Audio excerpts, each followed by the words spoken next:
हम आपको कपालभाति करके दिखाते हैं। हाँ देखिए।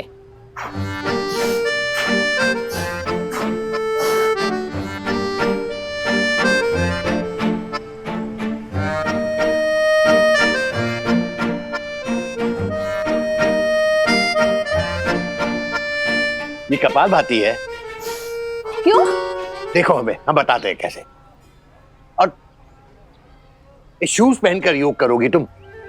शूज निकालो सबसे पहले। निकाल दिए। हाँ, अब बैठो सीधा पालथी लगाकर। अब लंबी सांस भरो पेट के अंदर, धीरे धीरे छोड़ना है झटके के साथ। ऐसे सीखोगी योग। योग करना होता है तो सुबह 6:30 बजे शुरू करना होता है। कल से 6:30 बजे उठोगी तुम, बल्कि हम खुद उठाया करेंगे तुम्हें। कमर को एकदम सीधा रखो, एकदम सीधा।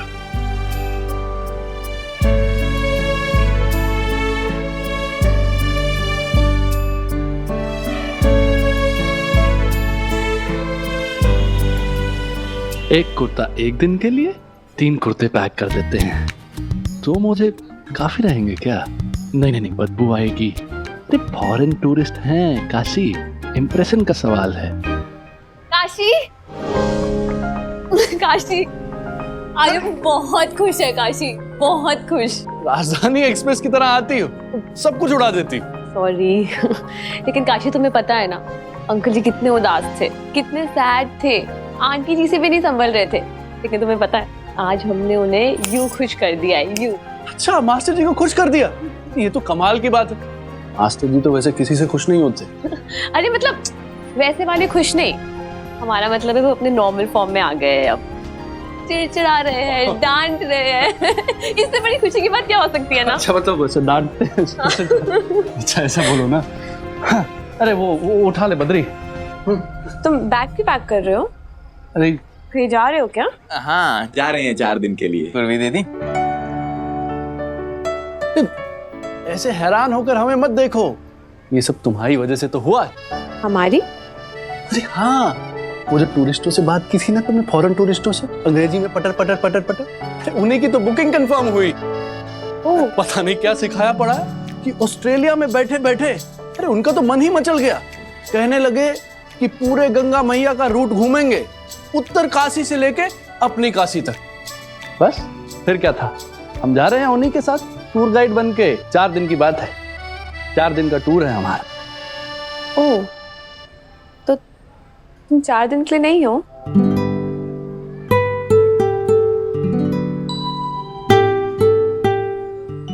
काशी भैया, हम क्या कह रहे थे कि पूर्वी दीदी को भी साथ ले चलते हैं ना। नहीं वो कहा होगा ना कि भी वहाँ पर अंग्रेजी टूरिस्ट रहेंगे तो उनका वो तो आपसे अंग्रेजी में बात करेंगे तो आपको समझ नहीं आएगा, तो ये रहेंगी तो थोड़ी सुविधा हो जाएगी बात करने में। नहीं नहीं नहीं, हम कैसे जा सकते हैं? हाँ, बद्री कैसे जा सकते?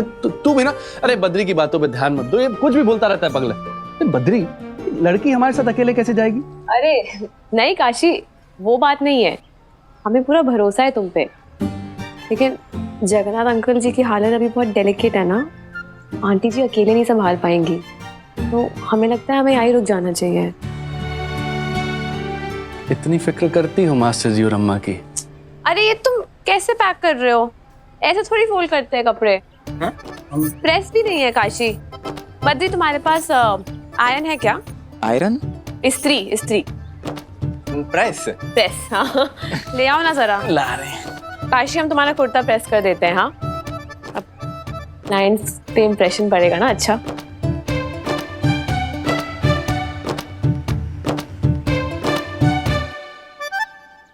उस तरफ फैला, हाथ चला ऐसे। हाँ भाई ये स्वेटर वाकई बहुत बड़ा है, इसका देख लो तुम्हें क्या करना है जी। और वो पूर्वी की बात को सीरियसली मत लेना कि अगले साल तक हम बढ़ जाएंगे। उसकी बात को हम बिल्कुल नहीं सीरियसली लेते, पगलेट है। पगलेट? नंबर 1 पगलेट। पूरी की पूरी पगलेट है। हाँ, और तुम अभी तक तैयार नहीं हुई? तैयार कहाँ जाने के लिए?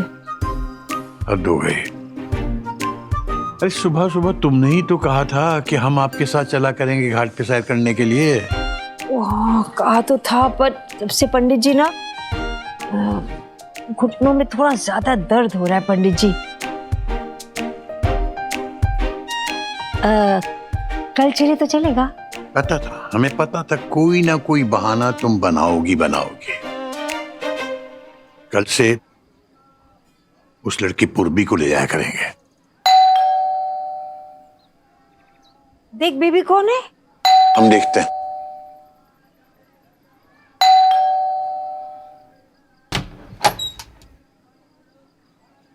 ये सब क्या है अंकल जी? हमें आपसे ये उम्मीद नहीं थी। हमने आपको अपना समझा और आपने हमें ठग लिया। अरे मधु, क्या हुआ? क्या बोल रही हो? ठीक कह रहे हैं आंटी जी। हमने आपको शरीफ समझा, ईमानदार समझा, और अब जाकर पता चला कि हमने पहचानने में गलती कर दी। ऋषि, संभालो अपनी पत्नी को। किस टोन में बात कर रही है आंटी से? तो क्या करेंगे अंकल जी, आप ही के की मारी है बेचारी दुखियारी। एक तो ऋषि, आवाज नीचे करो, आवाज नीचे करो। हाँ, तमीज से बात करो। तमीज है बड़ों से बात करने की। हम बड़े हैं ना तुमसे। पंडित जी वीरेन भाई साहब के बहुत पुराने दोस्तों में से एक है। तभी तो बरगा लिए, बहका लिया हमारे पापा जी को। बरगला दिया, बहका? क्या क्या बक रहे हो तुम मधु? बक नहीं रहे आंटी जी, सच कह रहे हैं। सीधे बैंक से आ रहे हैं हम। वहाँ जाकर पता चलता है कि पापा जी के अकाउंट को फ्रीज कर दिया गया है। 1 रुपया नहीं निकाल पाए हम लोग। और मालूम किया तो पता चला हमारा नाम हटा करके अंकल जी को नॉमिनी बना दिया गया। हाँ, बना दिया तो वीरेन का पैसा है, जो मर्जी करे, जिसको चाहे वो नॉमिनी बनाए। और बल्कि सही किया उसने। बाप को मरे हुए 1 दिन भी नहीं गुजरा और सबके सब पहुंच गए बैंक में पैसा निकलवाने के लिए। गिद्ध भोज जारी है। वाह, लूट लो, खसूट लो, एक एक दमड़ी खींच लो, तभी मरे हुए बाप की आत्मा को शांति मिलेगी। अरे अंकल जी, कैसी बातें कर रहे हैं आप? 1 मिनट, आप चुप रहिए जी। देखिए अंकल जी, हमें आपसे कोई बहस नहीं करना। हमें हमारे पैसे दिलवा दीजिए और हम पापा के अकाउंट बंद कर देंगे। एक पैसा नहीं मिलेगा किसी को। तुम्हारी सास की इच्छा थी और वही वीरेन ने फैसला भी लिया है। सारे का सारा पैसा किसी को नहीं दिया जाएगा, बल्कि वो पैसा काली मठ को दान किया जाएगा। काली मठ? जी। सुन रहे हैं ना? अपने बच्चों का हक मार के कोई मठ में दान करता है क्या? हम सही कह रहे थे आपसे। आपके पापा बुढ़ापे में सठिया गए हैं। सठिया नहीं गए हैं बहू, बल्कि अकल आ गई थी उसे। समझ गए थे कि जो बच्चे उसे ठग रहे थे, बेइज्जती कर रहे थे, बेकदरी कर रहे थे, उनके नाम धन जायदाद करने का मतलब ही क्या है। बल्कि इसीलिए बाकायदा उसने अपनी वसीयत बना दी थी। वसीयत? हाँ, वसीयत। बेटा, बाप को अंदाजा हो गया था कि उसके मरने पर क्या तमाशा होने वाला है। इसीलिए उसने वसीयत बनाकर हमारे पास रख दी थी। क्या? और अब ध्यान से सुन लो। वीरेन की वसीयत के मुताबिक सिर्फ बैंक का पैसा ही नहीं, बल्कि उस घर का जिसमें तुम लोग रहते हो, उसका भी आधा हिस्सा काली मठ के नाम किया जाएगा। आधा घर? ये तो गलत है। आंटी जी समझाइए ना अंकल जी को। मधु, हम क्या समझाएं? दोस्त को दगा दो, धोखा दो उनके भरोसे को? नहीं, जैसा पंडित जी कहते हैं ना, हम उनके साथ हैं। और हाँ, जैसा वीरेन भाई साहब चाहते थे वैसा ही होगा। ठीक है अंकल जी, अगर यही आपकी जिद है तो यही सही, लेकिन फिर अंजाम भुगतने के लिए तैयार रहिएगा। ज्यादा तो नहीं, पर थोड़ी बहुत जान पहचान है हमारी शहर में। ऐसे ही आपको हमारे पापा का पैसा लूटने नहीं देंगे हम, देख लीजिएगा। चल बजो। धमकी दे रहे हो? तुम्हारे बाप की उम्र क्या है? समझते क्या अपने आप को? तुमसे जो बनता है कर लो। हम अपने दोस्त की आखिरी इच्छा जरूर पूरी। पंडित जी गुस्सा मत करिए। आइए आइए, बेबी जल्दी से कुर्सी ला। अब क्यों गुस्सा करते हो? छोड़ेंगे नहीं। अरे पापा, हो गया हो गया। तो पानी लेके आ, जल्दी से लेके आ, पानी लेके आ। पंडित जी आप इतना गुस्सा मत कीजिए, सांस लीजिए आराम से। बेबी पानी। करना जो करना है। वो चले गए, वो निकल गए, वो निकल गए, वो निकल गए। अब शांत हो जाइए, अब शांत हो जाइए बस।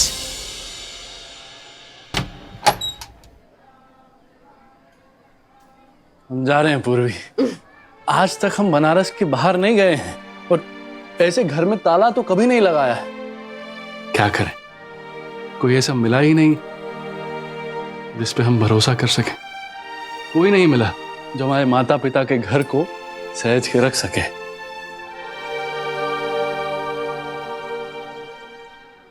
पूर्वी, ये चाबियां तुम रख लो। हाँ रख लो।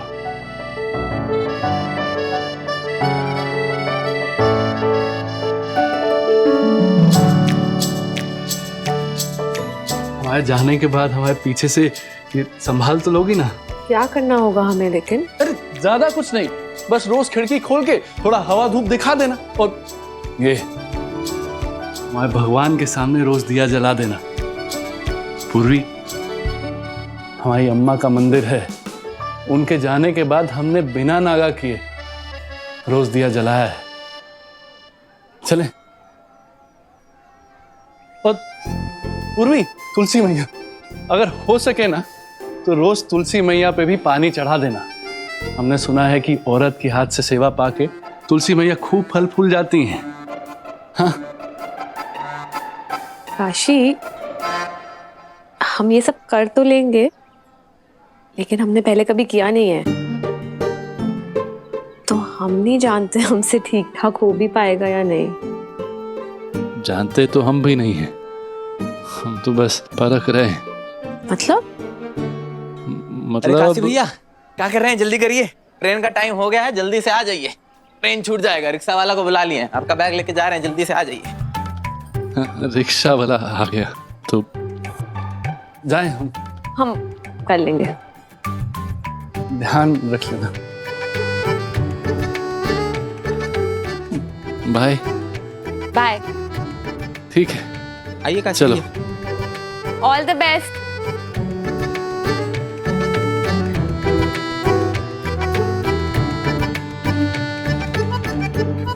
ओके पूर्वी, focus, you can do it.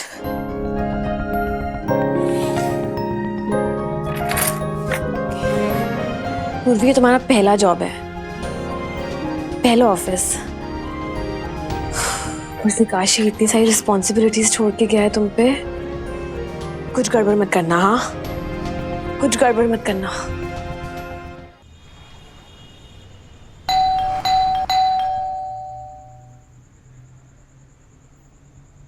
क्या हुआ भैया? ये जगन्नाथ मिश्रा जी का घर है मैडम। हाँ, क्यों? ये लेटर क्या आया हुआ? उनके नाम।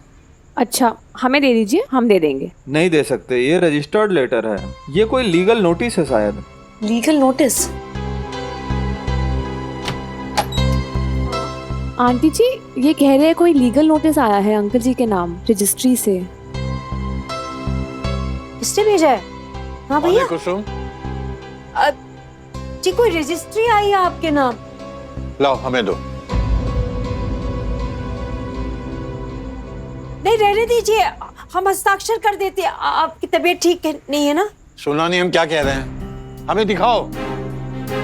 हम दिखा जी।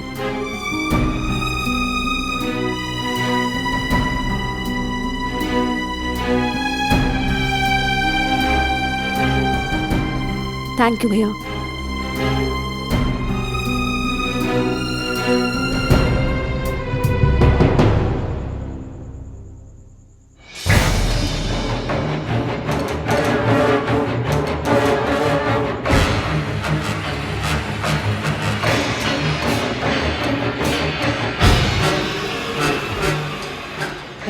क्या लिखा है पंडित जी, कुछ बताइए तो। बदतमीज, ना शुक्र। किसकी बात कर रहे हैं आप? क्या लिखा है इसमें? बेशर्मी की हद होती है। इनका बस चले तो बाप की लाश के चादर की कफन तक बेच डाले। कौन लोग, किसकी बात कर रहे हैं पंडित जी? और किसकी बात कर रहे हैं? बीरेन का बेटा ऋषि लीगल नोटिस भिजवाया है वकील के थ्रू। हिम्मत देखो उसकी, हम पर इल्जाम लगाया है कि हमने उसके बाप की नकली वसीयत बनाई है।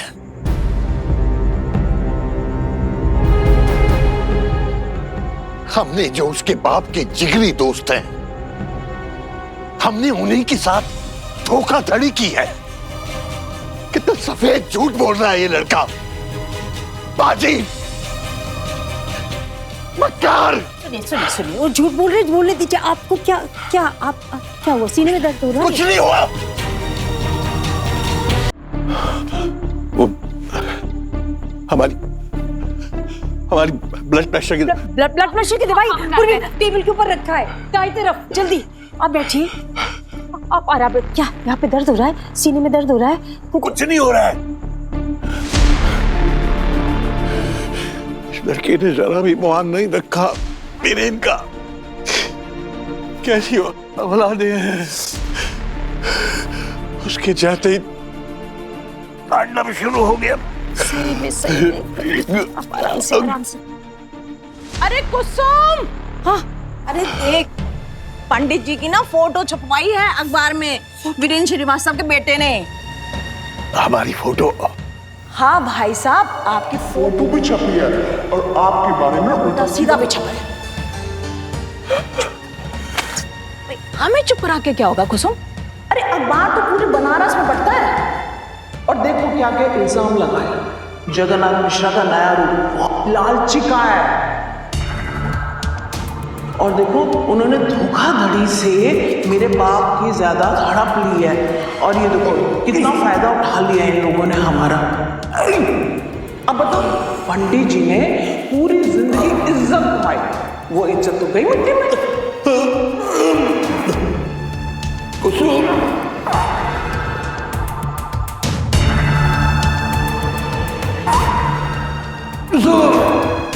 अरे तो गई, बदनामी हो रही है बहुत बड़ी। लोग बात बातें कर रहे हैं इतनी ज्यादा। पूर्वी, पूर्वी, पंडित जी, पूर्वी। अंकल जी, एम्बुलेंस बुला। क्या हुआ अंकल जी? आप शांत रहिए, एम्बुलेंस बुला जल्दी से। शांत हो जाइए, शांत हो जाइए।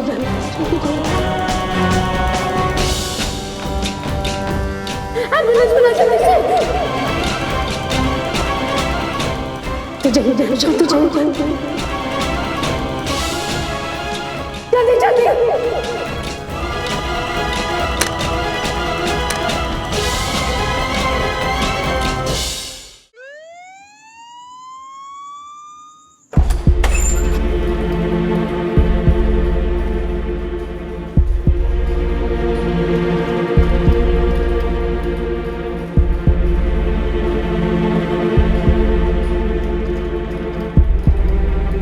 हाँ भाई साहब, आपकी फोटो भी छपी है और आपके बारे में उल्टा सीधा भी छपा है। जगन्नाथ मिश्रा बहुत बड़े लालची और धोखेबाज हैं। उन्होंने धोखाधड़ी से सारी प्रॉपर्टी हड़प ली है।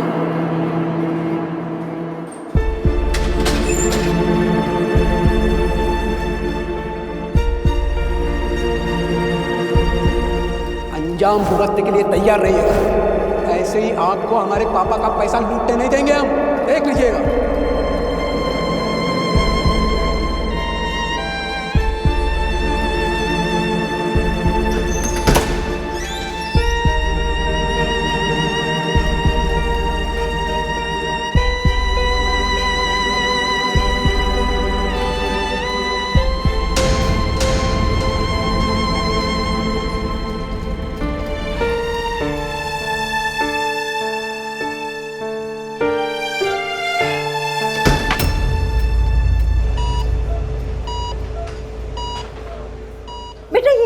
तेरे अंकल जी को अंदर क्यों ले गए पूर्वी? अब अंदर क्या करेंगे उनके साथ? हम पूछेंगे। कुछ तो नहीं होगा ना बेटा? हाँ, वो बताते भी नहीं है ना। क्या करें बेटा, क्या करें? आंटी जी अब वेट करो, अभी कोई आता ही होगा, हम पूछेंगे। समझ में नहीं आ रहा है ऐसे कैसे अंदर लेके गए? हाँ, कोई आया। आप पेशेंट के साथ में है ना? हाँ। ये लीजिए उनके कपड़े।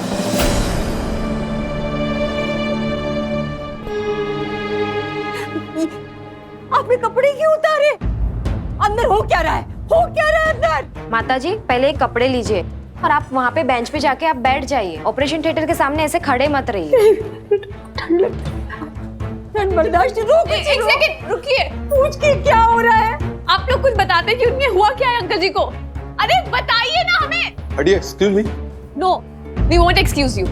जब तक आप बताते नहीं कि अंकल जी का ऑपरेशन क्यों हो रहा है, हम आपको अंदर नहीं जाने देंगे। इनके हस्बैंड है वो, इन्हें पता होना चाहिए ना, हक है इनका। आपको किसी ने बताया नहीं आपके हस्बैंड को हार्ट अटैक आया था?